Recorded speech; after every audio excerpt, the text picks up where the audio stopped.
my God, for I said, hear me, lest otherwise they should rejoice over me. When my foot slips, they magnify themselves against me. For I am ready to halt, and my sorrow is continually before me. For I will declare mine iniquity, I will be sorry for my sin. But mine enemies are lively, and they are strong, and they that hate me wrongfully are multiplied. They also that render evil for good are my...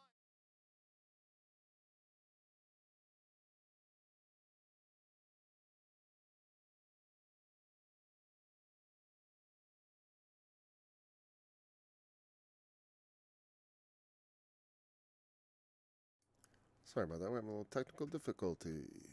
All right. So we're continuing today in the book of Proverbs. That's what happened. My computer decided I was an orange man, which is strange.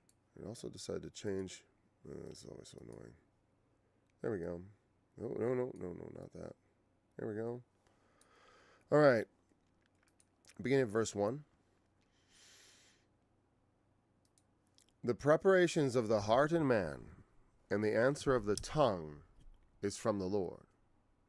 All the ways of a man are clean in his own eyes, but the Lord weigheth the spirits.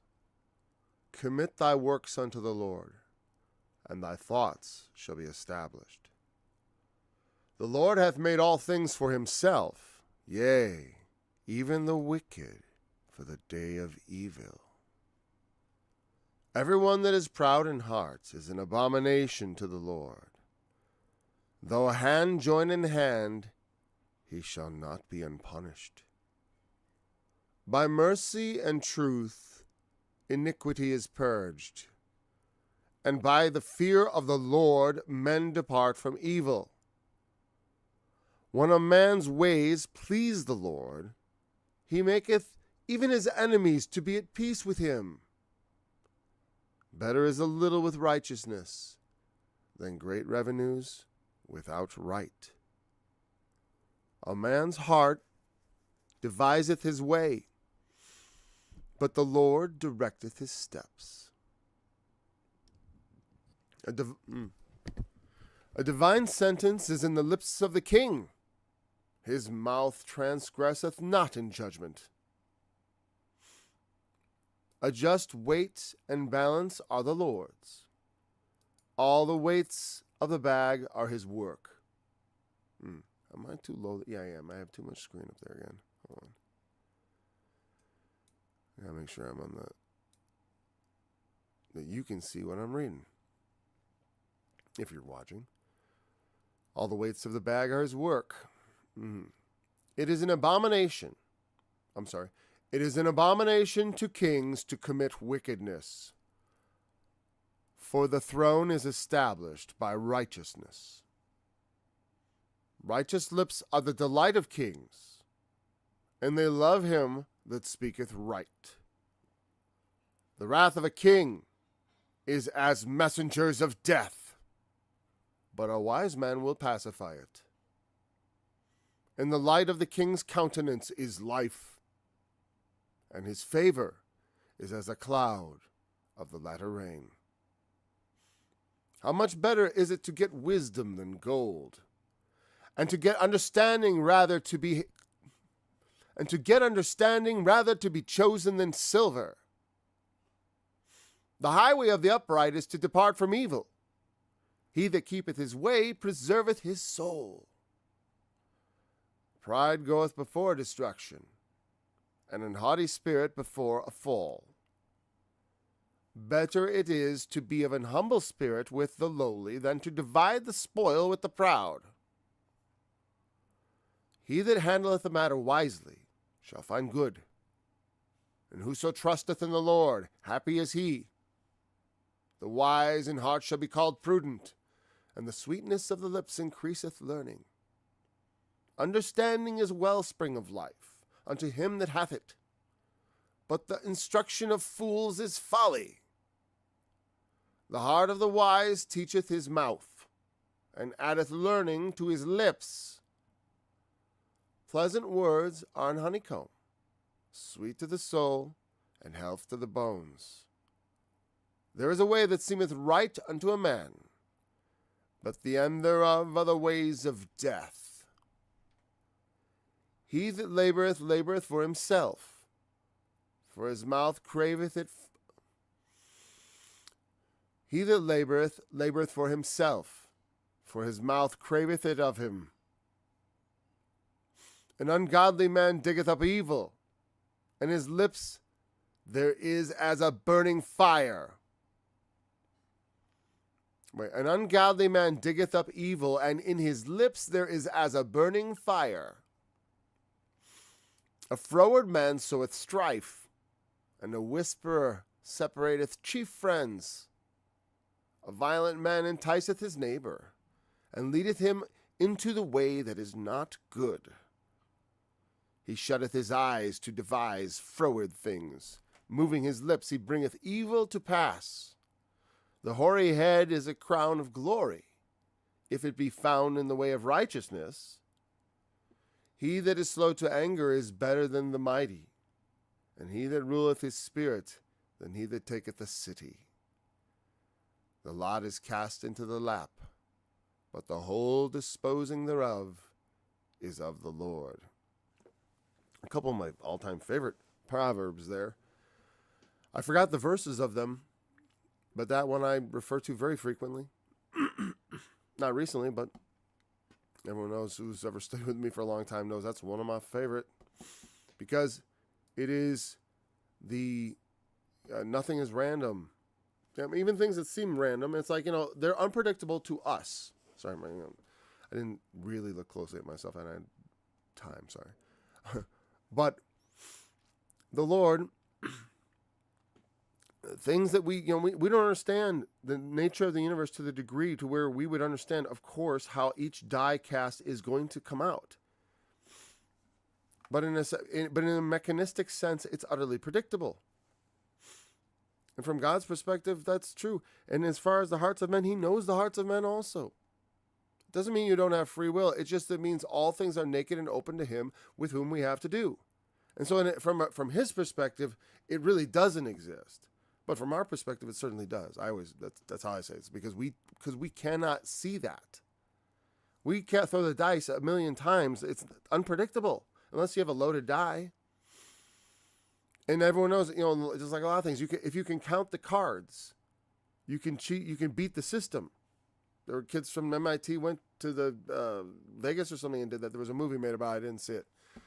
You can beat the system by knowing all the information, right? But because it's inaccessible, we say, well, it's unpredictable. It's like, well, no, it is. And I'm not going to talk about the mouse traps again. I've talked about that also. But we're not going to talk about mouse traps and ping pong balls. Random events. Maybe we'll talk about that when we get to the final verse, huh? The preparations of the heart and man, and the answer of the tongue is from the Lord. That sounds like, well, just everything man says is from the Lord. Obviously not. Obviously, that's not what it means. If we take it in context with the next verse, especially so, all the ways of man are clean in his own eyes, but the Lord weighs the spirits.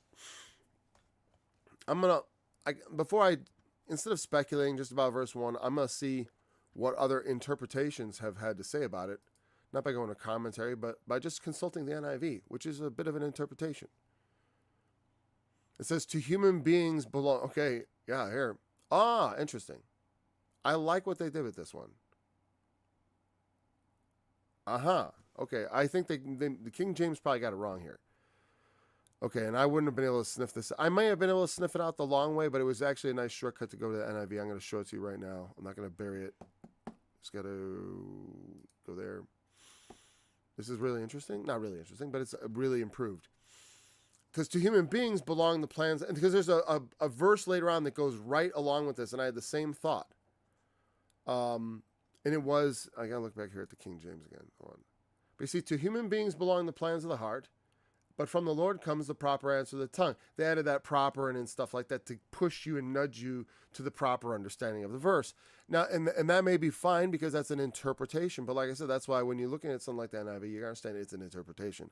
It is a translation also, of course, but there's also some parts, in the King James here, I think, all translations in some ways are interpretations, because an interpreter has, when you take one language to another, there has to be a process somewhat of interpretation, because languages don't just plug into each other precisely like that, especially when you're talking about an ancient language and in a modern language, even like King James English. King James English isn't noticeably closer to Hebrew than modern English. It's not. Except I'll say this. Well, in the Greek, New Testament, when you see like the these and the thys and all that, there's a significance to that, because thee is a plural you. Anyways, and you can observe that when he's talking to multiple people, he'll say thee instead of you or whatever. Or that, maybe I got that wrong. Anyways, but the point is, are things in English. We double deal. We don't double deal. We use that word you for the singular and the plural, but in the old ways there was actually a formal plural for you. And also ye say. I think ye was also plural. Anyways, I could go to the King James in the New Testament, spot a few places, and then it would become obvious. But we're not going to go down that hole either, because we don't need to. That's not an essential piece of understanding here. But see how the preparations of the heart and man, you could say that, the preparations of the heart are of men, is of man. In man, or the preparations of the heart are in men, is one way you could put it, or whatever. But the answer of the tongue is from the Lord. Meaning, kind of like when it said about the steps, man divide, let me bring it up here. I don't have my text up yet. But when it says in just a few more verses down, or maybe it was quite a few. Let's see. But it talked about a very similar thing where, it's the preparation of the heart. Man gets ideas, but then God directs his steps. Meaning, the best laid plans of mice and men oft go astray. We often think one thing, right? Just like I can show you a perfect example of how this proverb came to pass of course, in the Lord Jesus, right? The high priest Caiaphas, right? He was like, I want to kill him. And so he says these things like, it is necessary that one man should die, that the nation should not perish. But he's prophesying as high priest of, he doesn't understand that even in his role there, and even though he intends it not, his words are prophetic, even to his own condemnation. Being high priest.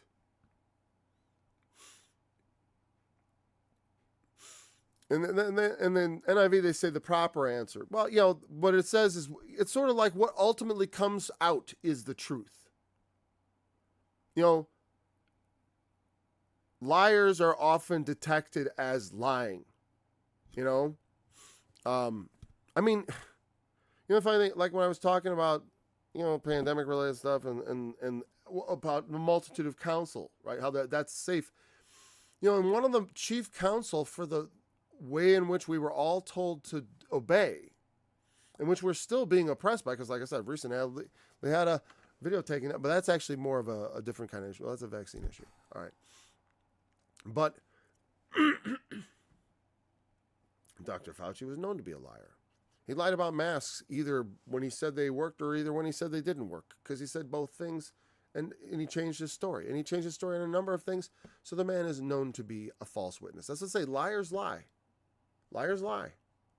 They lie over and over again. They will lie to protect themselves, and they are probably lying for good reason, because they have a lot of things to hide. Right? That's why liars lie.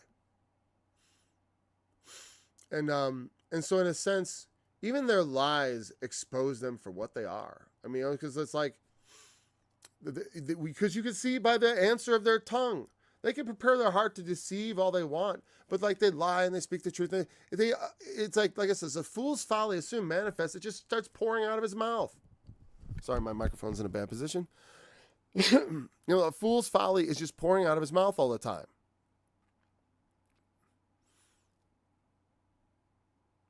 Mm-hmm. Yeah, the mouth of the wicked poureth out evil things. So obviously, this is a verse for the righteous in a sense. Look, I prepare certain things in my. It's true of the wicked, but more so of the righteous, because I think of this as I have desires, I have things I want to do, but and I have my own will, right? Because all the ways of man are clean. Man has, again, this ought not be so, but men give themselves a break. This is why you have to stay on guard. You have to be aware. It's very easy to mistake our own thoughts for God's thoughts. If we, because we try to draw near to God, we look to God for answers. We want to hear answers. I don't want to be deaf to answers that are obvious.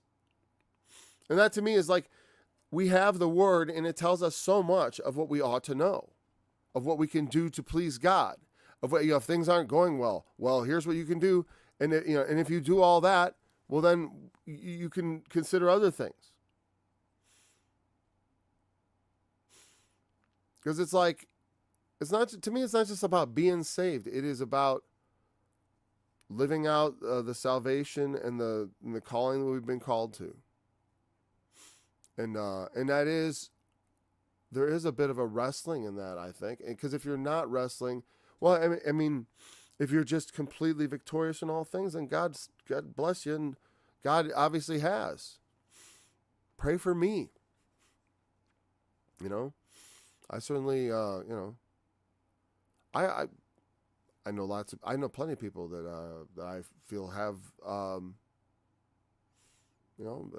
rate them above me in righteousness. And not because they think they're clean in their own eyes, it's like, no. But, man likes to justify himself. The woman you gave me, she gave me the United Eat. Right, yeah. The Lord weigheth the spirits. We may try to justify ourselves. We have certain thoughts going on in our hearts. Like Jesus said, it's not the things that go into a man that defile him, it's that what comes out of him. So they answer the tongue. Whatever it may be, it is from the Lord in the sense, it is the revelation. Like I said, even a liar lies. And God sees it. Commit thy works unto the Lord. And I see these as very connected. Like a lot of them are very axiomatic and separate. It's later on in this chapter, it got into a lot of the wicked. And these are kind of, we're going to get to wicked in a second, but here's the idea of we have the preparations of the heart and man, the way we judge ourselves, the ways of man and our spirit needs to, God has to sort of touch our tongue. When also he does. And because when you find the answer, when you find the truth, like it says study in the other one, right? But it was also more of a sense of reflect. Not necessarily go to a book, but the righteous reflect or think to answer.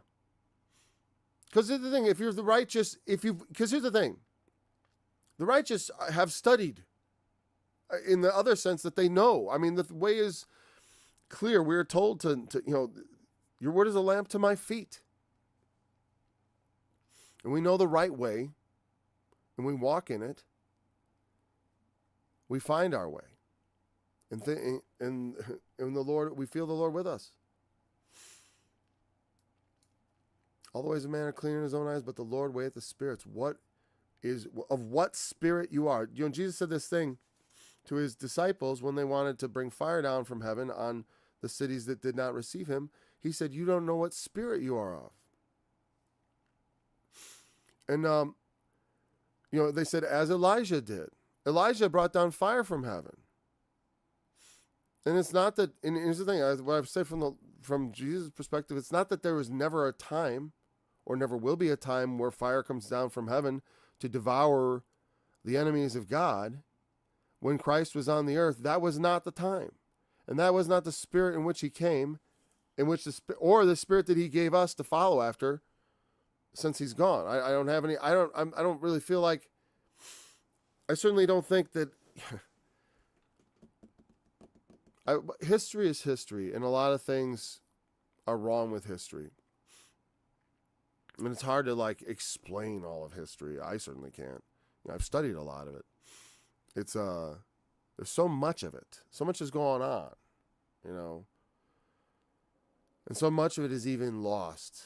The lives of so many people. They're, men don't know. We don't know. That's why we're all so confused. We've woken up in a world that's unlike anything our fathers knew. I've watched it transform, right? My grandmother really saw it transform. She remembers horses and buggies. She remembered horses and buggies while she lived. Being born in 1914 in Iowa, But if we commit our works to the Lord, what this means is like it's almost like I forgot who the famous philosopher who was characterized as sort of fake it till you make it. I forgot who did that. But not so much fake, but if you do the things, commit your works to the Lord. You know what I mean? If you commit yourself to, then your thoughts will be, I think that's pretty much the story of my life. It's like I committed myself to serving God. And it, established my thoughts? I hope so. Well, what thoughts? What does it mean by thoughts? Let's see that. That verse is a little, plans. Okay, that's in the sense, he will establish your plans. Yeah, and that's why I always say, when you do it in the name of Christ, it means to do the work that Christ wants you to do. That is a work for Christ. It is in some way upholding his teaching, promoting his ways. Promoting, whatever, however, whatever, if it's committed to that purpose, it will be established. What you want to do. That's why Jesus said, if you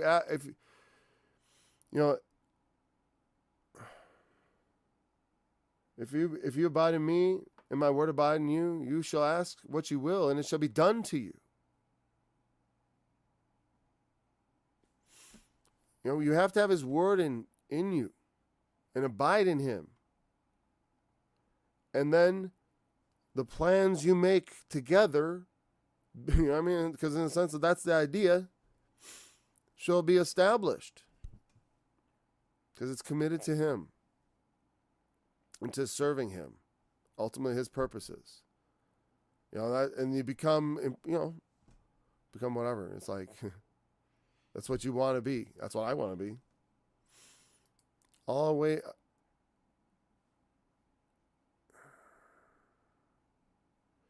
All a person's ways and the motives are way below. Spirits can be considered of like, why do you want to do this? What spirit are you of? Because it was because they received not him.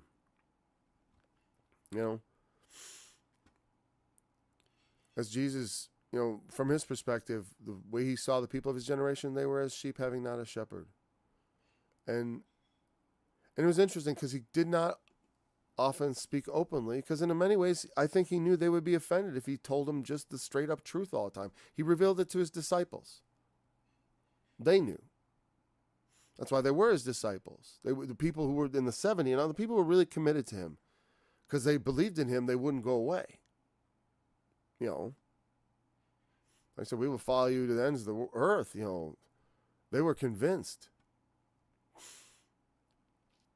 They just didn't understand, and I get it. They're like, they won't receive you. They should die, and wanted to come bring fire down. But that's not the spirit that he wanted. And also, it could be questionable motivation, Yeah, I get it. No, in my youth, I would read the story of the two witnesses, and I was like, I wanted to murder people with fire, The wicked, of course, it's the wicked. have fire blasting out of your mouth. That's the most exciting thing that could happen, right? So you think, until you realize it's like, well, people may die, and it's maybe more of a metaphor, but also literally true. I mean, the fire may be metaphorical, but the effect may be literally true.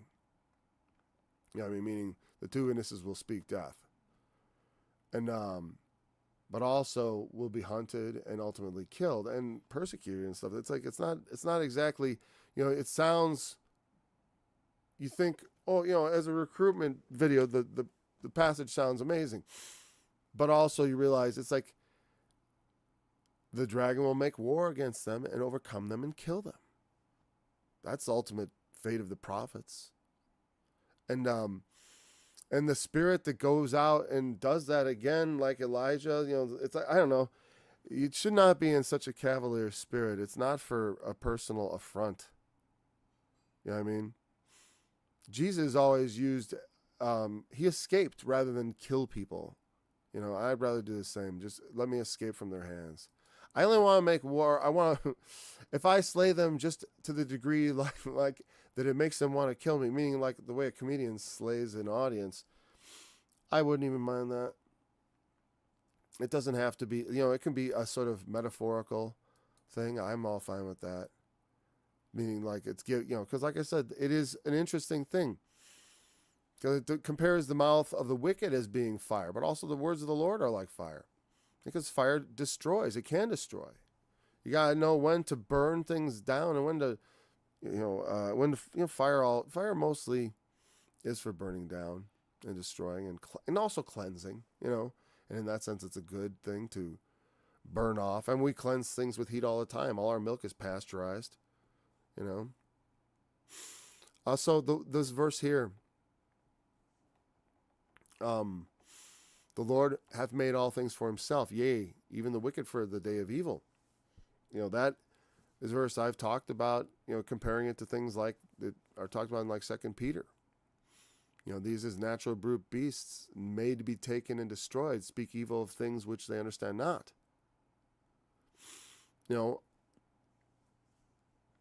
And when you think about the idea of predestination, or just election, period. And predestination is a big word, and it's in the Bible. I mean, that's the only reason we talk about it. We wouldn't conceive of such things on our own. People talk about destiny, but I don't know. When you look at what the heathen thought about things like that, the gods were always the fates and the gods. There's always this sort of like not exactly, I don't know. There did seem to be a sense of fate. Like man has always sort of had a sense that like maybe things are inevitable. And that maybe things are foreordained. Obviously it's in the scriptures, the prophets all saw this. In the sense that, and also the Proverbs, the notion that like, look at, the wicked have a purpose. Now, for some people that sounds like an awful truth, but to me it's sort of like, recently I commented and someone says that's the dumbest thing I've ever heard, but I do actually find it very comforting to know that that whatever happens in the end is God's intention.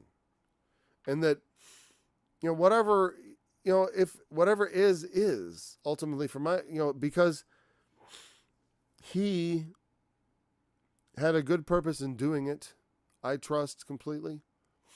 And the wicked themselves benefit from existing, and even if they are to come to the evil day, it demonstrates. It's like, it's not like they weren't warned to fear. To understand, it's like you can have, oh yeah, it seems like God doesn't exist. I get it. It's plausible. That's plausibility, basically. Well, I don't see him. And it's like, yeah, no, and you can't prove him. Yeah, well, okay. Good enough.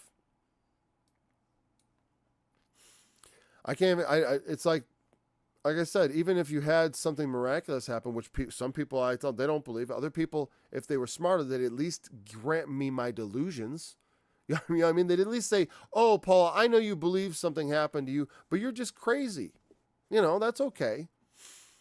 I mean, as far as I would feel a complete sort of like full circle on that, because that's exactly what I would have said to someone who told me about some sort of supernatural experience. I would have been like, no, yeah, well, look, I know you believe it. I trust your sincerity. You seem sincere. I don't feel like detect deceit or lies. It's like you just misinterpreted something that's probably a natural phenomenon, or maybe aliens, or probably just, your emotions, or, they want stick with the most naturalistic type of explanation. I understand. I'm not even going to argue with it. Because like I said, it's like, to me, it's not a point of arguing with other people about it. It's like, I've got to understand what I think really happened, and I'll reckon with that. And I'll tell you what, I'm not going to be that kind of fool. When God gives me that kind of a opportunity to put my faith in Him with His power there manifesting, I'm going to do it. I'm going to do it. I'm not going to be like, this must be an illusion. You must be a figment of my imagination. Well, then the Lord might have even, the Lord could get, they were like that. They thought Jesus was a spirit wandering on the ocean, not the ocean, on the sea at that one point in Galilee. The wicked have a purpose. It is not just, they exist, and it's like, no, they weren't just created and then like hopefully and then lost. How sad. Like, oh, I'll make all these and hopefully they get saved. I sure hope they get saved. Ooh, and then God is just helpless in this situation because He just can't touch it, and I don't believe that, and I think that's a scary world where God is not really in control. I prefer to think that, like, no, He knows from the beginning what He's doing. He's like, I'm gonna make these fallen beings, or beings capable of falling. They're gonna fall because we're gonna suffer them to be tempted. I basically, we're gonna suffer them to be tempted, and they will fall, and they will die, but they will also, and thus become acquainted with something that God knows, which is good and evil. And in order to raise up whatever He was planned, the ultimate plan, I know one thing, He's raising sons to glory from vessels such as these fallen creatures. He's having mercy on us. But He has mercy, like it says in the parable of the workers' wages, the mercy is something that is given based on the will of the one who gives it. It's like, you understand, we're wicked. I'm wicked enough to warrant not inheriting everlasting life. I don't deserve it. Definitely not. I'll never earn it back. No amount of my obedience to Christ and continuing in His service and trying to do my best and being upright and doing all I can, it's never gonna pay it back. There's no way I'll ever measure up. It just doesn't happen. So I gotta understand, that's me. And He had mercy on me. And having that He had mercy on me, that I understand, that puts in people, like we just want to see guys being merciful to everybody. And it's not so. Because I don't deserve mercy. That means nobody does. And if He shows some, He's good. That's all I know. Everyone that is proud in heart is an abomination to the Lord. Though hand join in hand, he shall not be unpunished. Even if, you convince a bunch of people, but through lies, like, oh, I'm the real genuine article man. I'm the upright, righteous one. I don't make mistakes. I'm everything. I do it all, I do it all. Well, you can do all. Even when you're missing things, right? And the point is, what I mean by that is, like, you can go anywhere. This usually doesn't happen. And it's potential spam, but that's right. You can go anywhere. You can go straight to hell. That's why in my video about my deformity, I compare myself to Hitler, because you can you receive mercy. I'm unworthy, unworthy to enter into God's tabernacle, to enter into God's congregation. And when he chooses you as an unworthy person, it's like you got to be thankful. And you got to also understand and be humble. You know, you can't trick people. It's wicked. Hand join in hand. You know, the proud seem to get ahead sometimes in life, right? We see proud people in the world, right? They get people surrounding them. You know, like I said, you think about all the, just the shamelessness of like politicians, just in general. I mean, I've picked on the current president, but I feel that way about virtually all of them, virtually all, on every side of the aisle. You know, it's like we have way too much pride. And, you know, if it was only justified, as far as if you do well and maintain your humility, because you're, like I said, no matter how much I may advance, it's like I can't undo the wickedness. It's never going to scale out. The only thing that makes it work is the blood of Jesus. He forgives me, and he has pity on me. I can't, you know, this also reminds me, doesn't this remind you of the parable of the unjust steward? Where he's like, okay, I'm going to be put out of my stewardship, so I'm going to go make friends of the mammon of unrighteousness. I'm going to write down all my master's debts and then that way when he throws me out, they'll owe me something. I can go live with them. And they'll receive me into their houses. I'll have all these people that are indebted to me. And he said, and his master actually commended him. He said, you're shrewd. And Jesus said, the children of this world are wiser in their generations than the children of light. But I say unto you, make yourselves friends of the mammon of unrighteousness, that they may receive you into everlasting habitations. He that is faithful in that which is least is faithful also in that which is greatest. I would say that is meant ironically. Don't, make friends of the mammon of unrighteousness. Are you kidding me? You cannot you cannot serve God and mammon and unrighteousness and God, right? You can't make friends of that. And though it may work in the world sometimes where people join hand in hand, and they get friends, right? And they get protection. Like, considering everyone was all up in arms about the man with the island and the bringing the girls there and the guys there and the famous people there and right? But nobody knows who all these people were, right? Okay. Why? Well, he's got a lot of friends, obviously, or those guys got a lot of friends, right? Or they're all friends, right? And they're all friends, they're all powerful, and so that gets swept under the rug, No, but you didn't get away with it. No, the Lord is going to get you in the end. You will not be unpunished. The wicked are made for the day of evil. There's an evil day waiting for the wicked.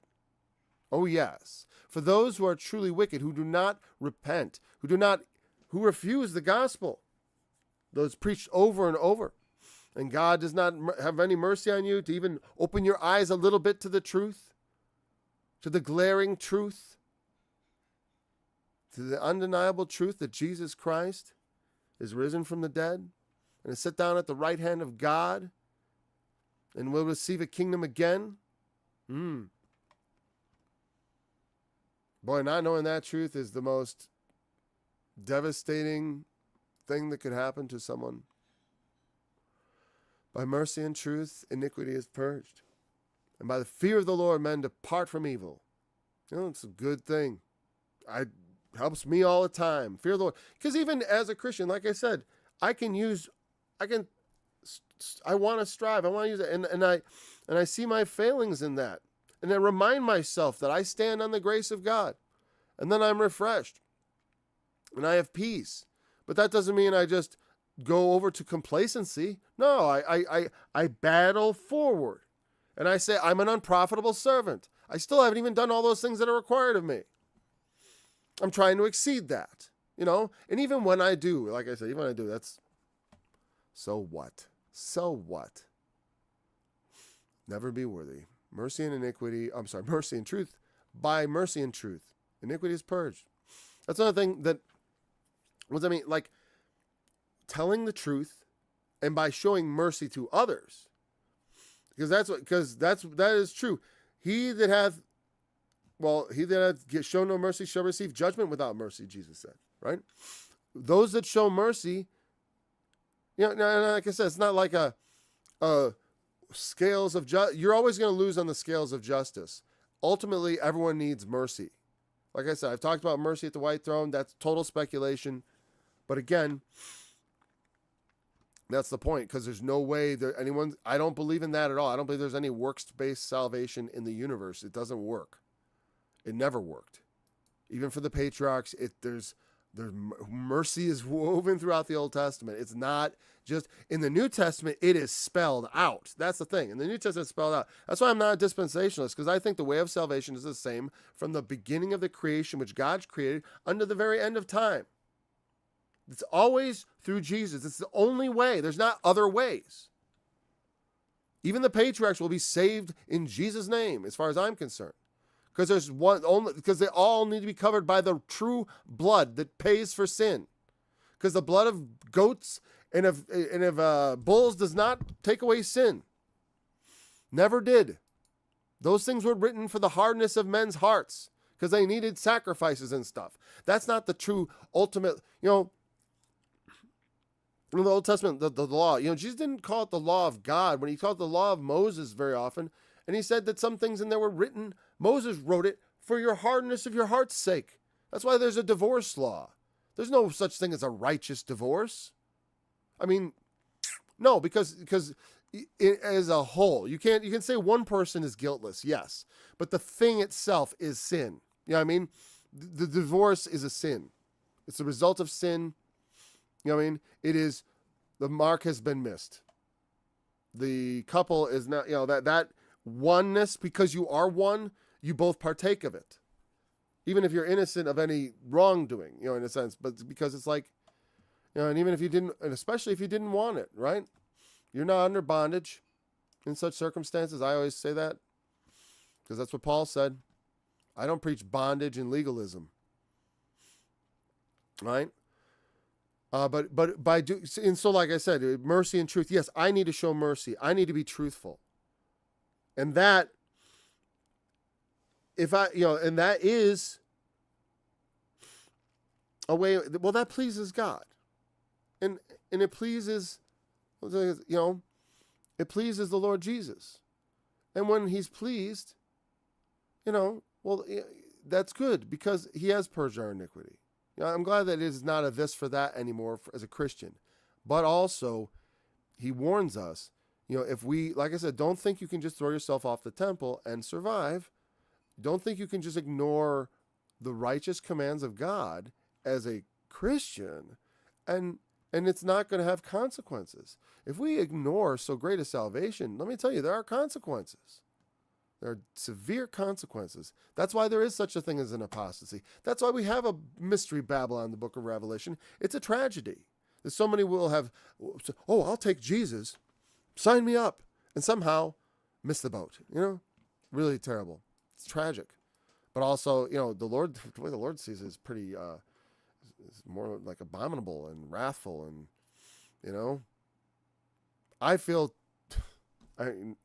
what I feel the most wrath is the teachers that have led so many people down this path of ignorance. And they make me angry. Yes, they do. But I will be angry and sin not, if the Lord will help me. By the fear of the Lord, men depart from evil. If we fear God, do what he wants us to do. He loves but to do justly, and to love mercy, and to walk humbly with thy God. The Lord has shown thee what he requires of you. Truth, justice, mercy, these things, that pleases God more than sacrifices. You can make all the sacrifice in the Old Testament, but they knew even then, it's like, if you really want God to forgive your sins, start forgiving other people, because that's going to, I'll tell you, at the white throne, you'll never fix the balances. But if it's not uber heavy on one side, and depending on what's on that side, well, I don't know. The Lord Jesus will be judged. I hate to always insinuate that, but I do. I think it. I suspect it. I won't say it's like something like I have this faith in. I'll be always after the Lord returns. I'm just going to be what do you reveal it to me, Lord. I've always just tried to understand based on what you showed us, and not to be overly speculative, but also to at least to explore it to the extent that it creates interesting content for people to think about these things. Because there's nothing wrong with meditating on these things and consulting with the Spirit of God, because each of us in our ways has access to the Spirit. And then when you're confronted with different ideas, to talk to the Lord about it, meditate on the Scriptures, take in a multitude of counsel. When a man's ways please the Lord, even his enemies are to be at peace with him. That is excellent thing to have. And it doesn't, of course,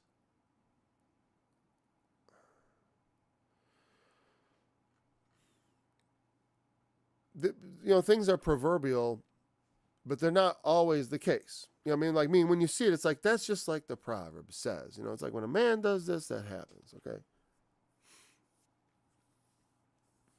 Because you could say, well, look at Jesus, he got crucified. Yeah, of course, because there are exceptions to every rule. But the rule is true, that it is, God will never cause our enemies to come against us. Let's say like that. He will never be the cause of our enemies coming against us if we please him. That's one thing you could say for sure. If your enemy comes against you,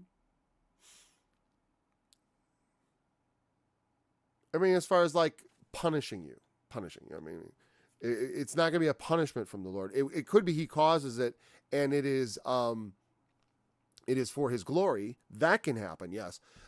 But it won't be because of my iniquity, obviously, because there is no iniquity. If I please the Lord, my ways are pleasing, and so then I will not have to fear enemies due to my displeasing the Lord. That's why I said, like, when I please God, I have peace.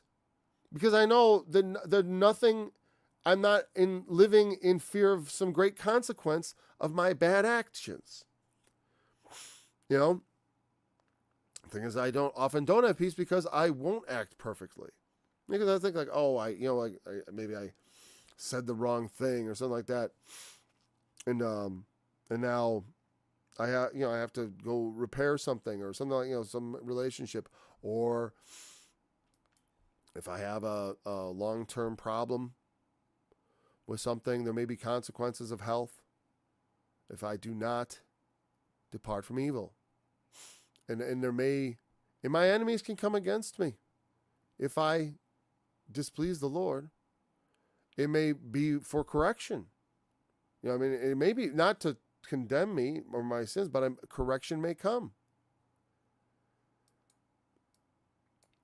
If they come at me for the Lord's sake, then I trust all things, because then I rejoice. Because if it's the Lord's enemies that come against me for the Lord's sake, then God be praised. That's all I've ever asked. Let it not be for my sins, Lord, but let it be for thy righteousness that they come for me, if that was the case.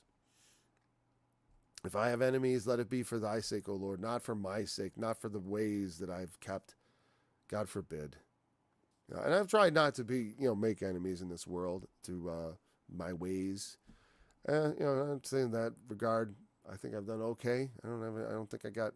Most of my enemies are in the guy. When I was thinking, I do have enemies. I've gotten death threats, but not death threats, but like, well, it's not like they were going to kill me, but they suggested God might kill me, which is, kind of a death threat, right? But I wouldn't want to consider that serious. I didn't report it. I was like, you're trying to intimidate. That was intimidation, actually, is what I call it. Intimidation. No, though, that was when the guy suggested someone might do something to my family. He suggested, when you preach against certain pastors, that people are, someone might get it. There's crazy people out there. They might get it in their head. I got too much respect for the followers of Arnold Murray to ever believe that, honestly. That's why I never took that seriously. I don't think they're those kind of people, as far as they, for the most part. Some people are ravening, but I don't know. I said, when people want to hurt you, that's why, actually one guy, I knew he wanted to hurt me because he wanted me to come down and join him in the octagon for a fist fight over it, which was funny. And I'm like, I'm not, and I'm like, I don't know. I said I've been suspicious. So people have wanted me to go to dinner and stuff like that, and I don't trust that kind of stuff because when someone sends you a threat, that's usually nothing. It's when they invite you to dinner that they do bad things to you, an enemy. So I've had enemies invite me out, which was probably more sinister than the ones who sent me threats. Whatever. Anyways, but you know what? I'll tell you what. I've had less problems with my enemies. In fact, one of the guys I mentioned seems to be at peace with me. So whatever. Better is a little with righteousness than great revenues without right. Yeah, that's all I like. A little with love, right? Like the other one, but there's another one, little with righteousness. Love, righteousness, peace. Right. Better is less with the best things in life. I said a little with love, a little with righteousness. I've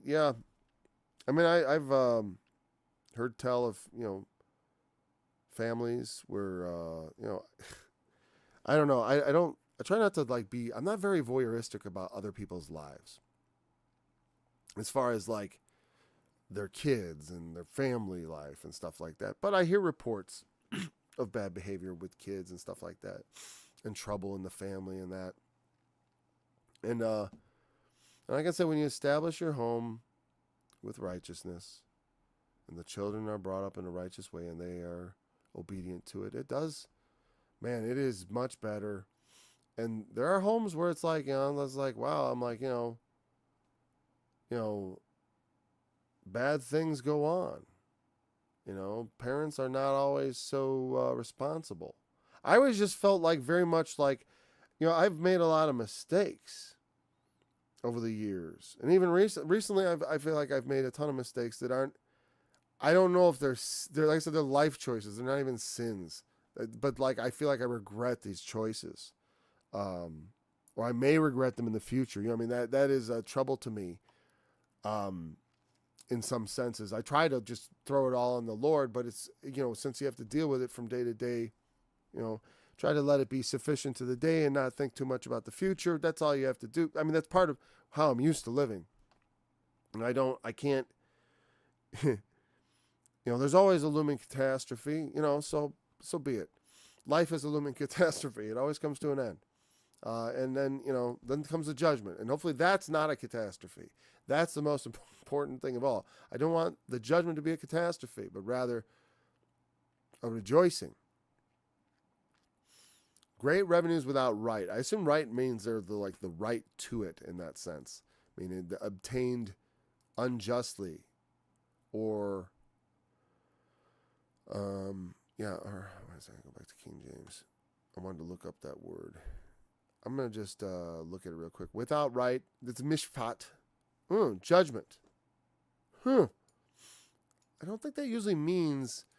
Wait, I'm going to just look at it in the sense of... We've looked at this word before. I'm just doing it real quick. Decision, custom, manner, properly verdict, favorable or unfavorable. Okay. Yeah, verdict. With verdict. So, yeah... Formal decree, divine. Yeah, it's a very wide use. So here it probably has the sense that of it's not lawful. It's not according to judgment. It's not judge. They've obtained money, but it's not in the lawful way. Though that word is not so much lawful, but that is the sense in which I think right would mean here law abiding or ethically, whatever. That's obviously that whatever the opposite of righteousness. Great revenues without righteousness, even though the word isn't the same. Mishpat is right here, and righteousness, of course, is going to be Zadok or Zedek or something like that. And I'm just checking it. Righteousness, Sadaka. Yeah, not Zedek. Zedek would be the just one or something like that. Better is a little with righteousness than great revenues without right. A man's heart deviseth his way. There it is. But the Lord directeth his steps. That's very much, I think, in the same spirit as verse 1.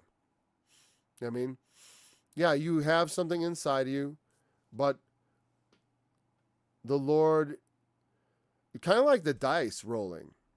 You know what I mean? In a sense, every we have our will.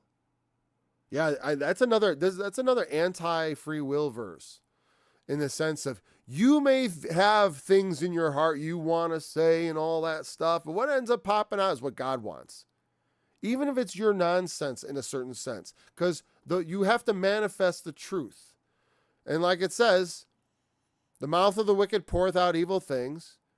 The ways of the fool are folly and all that stuff, and it's going to be true, and you're going to manifest that. The wicked are. And like I said, since we all are categorically that way, what the mercy of God does for us is it helps us see and turn our ways. And hopefully, in choosing us, God has chosen us that we sincerely turn. I mean, I think that's part of it. And it's not, like I said, I don't like to think that it's something special about me that I'm sincere. I think I'm sincere because he convinced me. I mean, not that I don't try to be authentic in all things, but,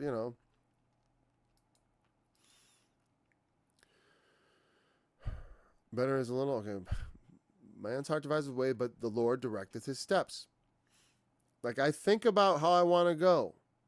But God, and then you could say, okay, there's a man who is subjecting himself to God, but it's also the wicked, in a sense, because they are made for what they end up doing. Jacob and Esau, from Romans 9. Jacob have I loved, Esau have I hated. The children being not yet born, neither having done any good or evil. That the purposes of God may be made manifest, not of works, lest any man should boast. It's not about boasting. Jacob was not a superior person per se to Esau, even though Esau's later called a profane person and stuff, but it is of him that calls. And the Jacob, despite the shortcomings of whatever either person you might say, I don't see them as perfect, but the point is, Jacob had inherited the promise. And it was, the purpose of it was that the purposes of God, not that the works of man. Even though Esau was profane, Jacob was not, like I said, people have been critical of him. I'm not going to get all critical here, but it's like his behavior is real questionable at times, right? I mean, because certainly he didn't have the law as a schoolmaster. He had whatever righteous understanding they had at the time. And God was revealing himself in his promises, and Jacob believed the promise. He coveted it. I want that promise. And usually we're not supposed to covet things that sort of belong to other people. But a promise is a weird thing. I mean, it's again, but I don't know. The Lord is ultimately directing everything. It is his counsel and foreknowledge that is how the world unfolds. That even the wicked, otherwise, that's how he knows the end from the beginning. Because even the wicked, he knows their ways and which way they go. They can devise their way, but the Lord will direct their steps. They can think about what they're going to say, but whatever God wants to say is what they're going to yap about. Even if it's foolishness, you're a fool, so you talk foolishness. You're wicked, so your mouth poureth out. What was it? What does it pour out? Evil things, of course. Over here. Okay. And then, what? Next thing he says this thing about the king. A divine sentence is in the lips of the king. Right? His mouth transgresseth not in judgment. There are a number of idealized statements about kings that come next, where it's the king does this, the king does that. It makes it clear. He's saying, this is how kings ought to be. Right? The king should have a divine sentence on his lips. His mouth should not transgress in judgment. That's what a king is. A divine sentence. What is that? We're going to bring that up. We're going to take a couple extra minutes. Like always. There's no set thing anyways. I say an hour or whatever. I just don't want to stop just yet. We'll see. A divine sentence on the lips of the king. Okay. Divine sentence is a single word, kasem, divination. Englishman's Concordance. Let's see how often this comes up. The fees for divination in their hand. The rewards of divination. Okay, divination. Balaam. It was used of him. Instrument of divination of false prophets. In a good sense. Only here. There's only a place it's ever used in a good sense. It comes from kasam a lot. Also divination, including its fee. And so the reward of divination is also. What is it to divine? Well, it is to figure out basically like divine sentence. I don't think it really has so much to do with divinity, but it has something to do with like having an insight into what the truth is. You know what I mean? To get at a secret through some mystical means, right? That's why it's connected to a lot, like a dice. Now, the Hebrews, the high priest had a breastplate in which there was the Urim and Thummim, which functioned as a lot system of a yea and a nay. He would draw one forth, and that was the Lord's answer concerning a matter. And I don't think they brought every little thing to that. But, and I'm not, and also the whole use of that, I'm not very familiar, to tell you the truth. But, I read somewhat about it a long time ago. But the idea is to, like an oracle, someone who can speak for God. So in the good sense, it is possible to speak the divine truth. But this word is usually reserved for people who do not do it through the Lord, but rather through means of evil spirits or false gods. So what he's saying is the king should be the true mouthpiece of God. The king should speak, what was it? Because there's a lot of things. Oh, divine, well, he should not transgress in judgment, because that is a terrible thing.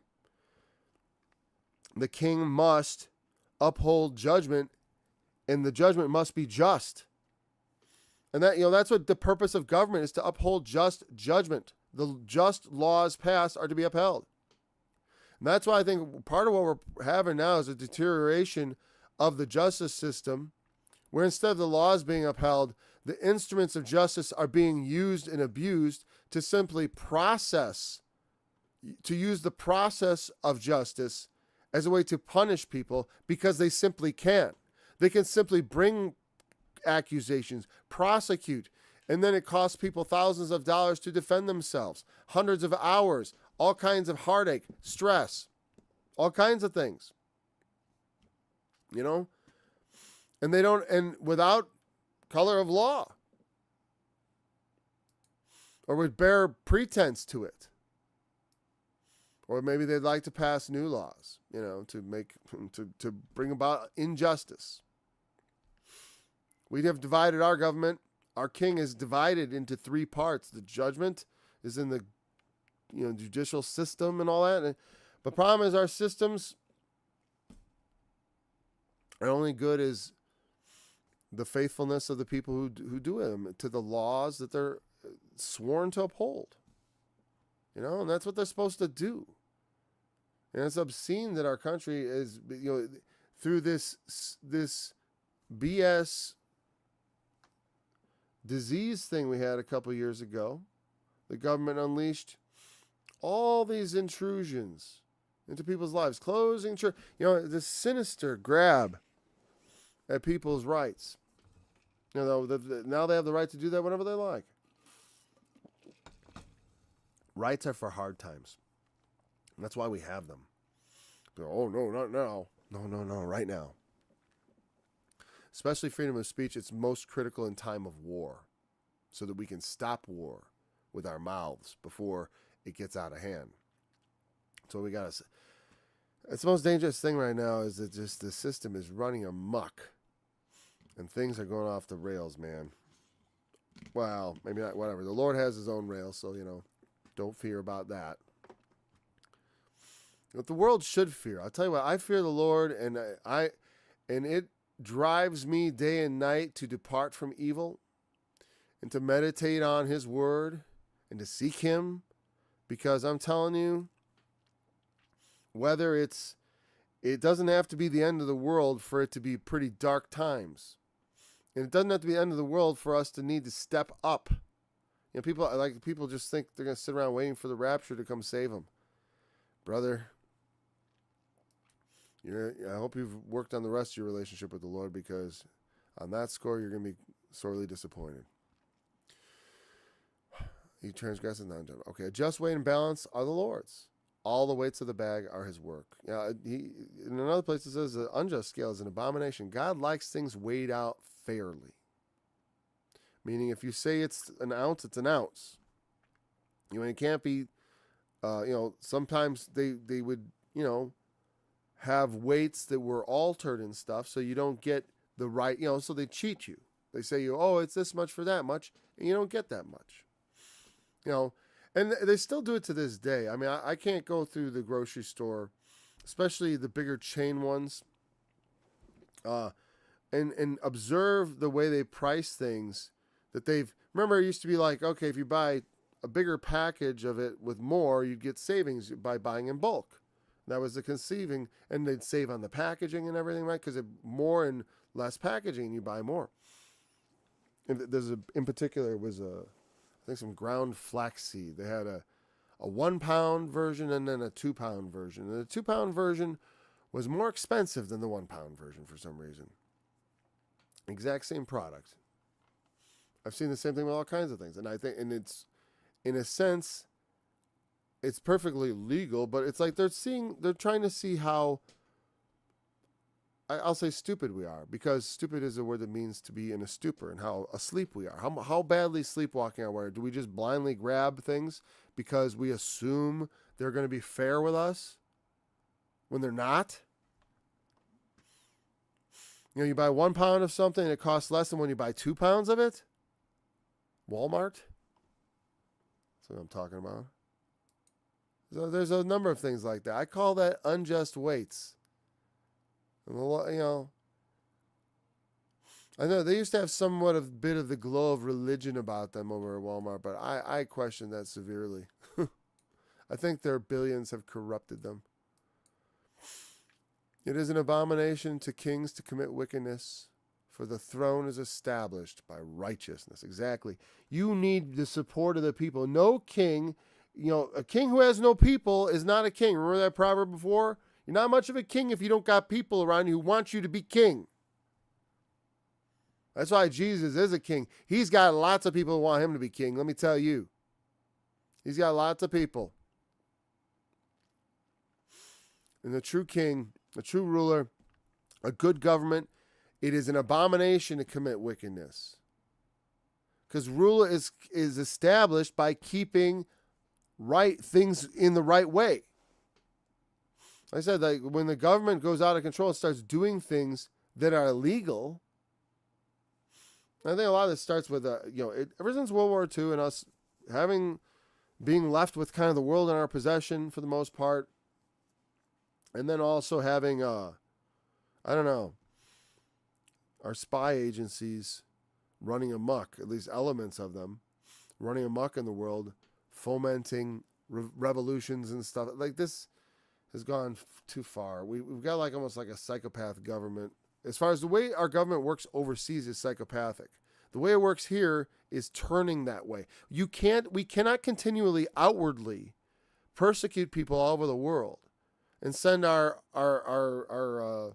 it's not even our soldiers anymore, our money and our weapons and all that stuff into these places to foment trouble and not expect it all to come roaring back. It's going to snap back. And I got to think about the future. I got children and grandchildren to think about. And a lot of these people in politics don't even have kids. Slime bags. They don't care about the future. They're just trying to extend their lives. They're hoping that maybe they come up with a life-extending elixir, maybe out of the, whatever. I'm not going to get into conspiracy theories.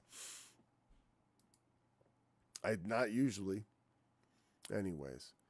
So, and that was kind of the argument of the founders, is that, and also Paul, I think, agrees also in his saying that, the purpose of government is to uphold good. And the founders' point in America was that as long as they're performing that, your duty is to follow it. But when they're not, your duty is to throw it off and establish a new government. I would throw it off by telling it to throw off. I like peaceful speaking, freedom of speech. And if they won't speak, well then, there's a Second Amendment for those who like such things. I mean, that's the thing. They wanted that. They got that. I know plenty of people that really believe in that Second Amendment. I'm more of I think the first one is the most powerful. If we lose that, it's already lost. There's nothing you can do. Well, there's plenty that can be done with those, I guess, right? I prefer, but no. Right, and then we're not going to continue. I wanted to almost do the next verse. I will, just because it's fun. We're going to end it right here after this verse. That's what the end of the study is. Righteous lips are the delight of kings, and they love him that speaketh right. Again, not every king is like this. Just like Jesus said in the parable of the unjust judge. Not the unjust judge, or the parable of the unjust steward. There, the master, I'm not sure if it's clear he's a king or whatever, but he's obviously a man over him. He's in the stead of God, so to speak. But he's not God in that he's an unrighteous man, in that parable. And he admires the shrewdness and the deceitfulness of his servant because on some level he admired that, I guess. And he saw utility in that. Right? But this ought not to be. The kings ought, there's a famous book, of course, Machiavelli's The Prince, right? Tells you all the opposite stuff. Prince must find the proper liars who know how, well, and the truth is, honestly, I doubt Machiavelli would actually disagree with this proverb in my interpretation, which is, a king wants people around him who tell the truth and speak right. Now, he may not like righteousness, meaning depending on the wickedness of a man, right? A man may be so wicked that he does not want to hear righteous things. Like King Herod, when John the Baptist says to him, it is not lawful for you to have your brother's sister to wife. He said, that's not lawful. And so he was wroth with him. Oh, one second. So he did not, appreciate that. He did not delight in that righteous counsel. But a wise king would, and that's what Solomon is saying ultimately, that yes, the king, 'cause Solomon's he's like, I know all about kings. Let me tell you, kings delight in righteous lips. If you don't delight in righteous lips, you're not really a king. Solomon may be guilty of the no true king fallacy. Like the no true Scotsman fallacy a little bit here.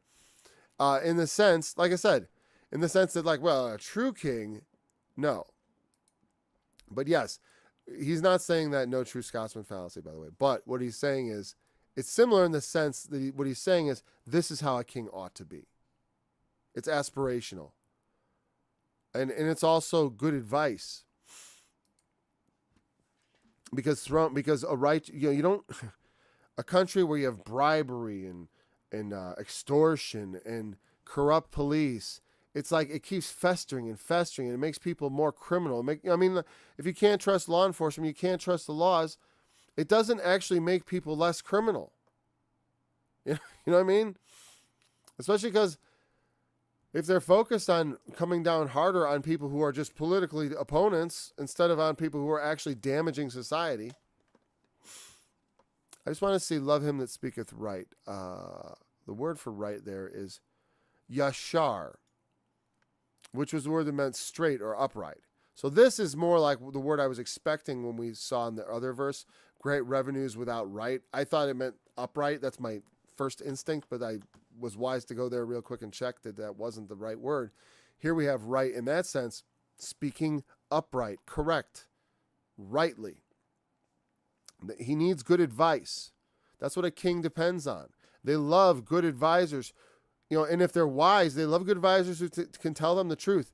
That's one of the things I heard about the leader of China. I've heard it suggested that he doesn't have people around him who can tell him things. I don't know if this is true, because of they fear bringing bad news. You can't have that. Everyone has to be able to take bad news and deal with it. Not everything is, you can't just, everything's working fine. Everything's perfect. I wish that was the case. I wish I could say like, I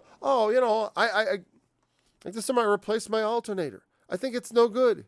And it was the hardest alternator I've ever done on a car. That sucks. And sitting out there, I'm thinking like, I got to plunk another couple $100 down on a new one again. Because I say it's too late to return it. And it wasn't obviously wrong right away. I think, is it really that? Is it the battery? There you go. What's that got to do with anything? I guess, I don't know. I guess I got other things to do. Maybe it's time to pack up and go on to the rest of life. Once again, I'd love to sit here and talk more about these Proverbs. They are really, there's so much to say about each and every one of them, man. It really is interesting like that, because it becomes it's so dense, isn't it? Very dense. But we got 13 in today, and we'll see how we do tomorrow. Until then, thanks for joining me. I look forward to being back again. And as always, remember that the testimony of Jesus is the spirit of prophecy.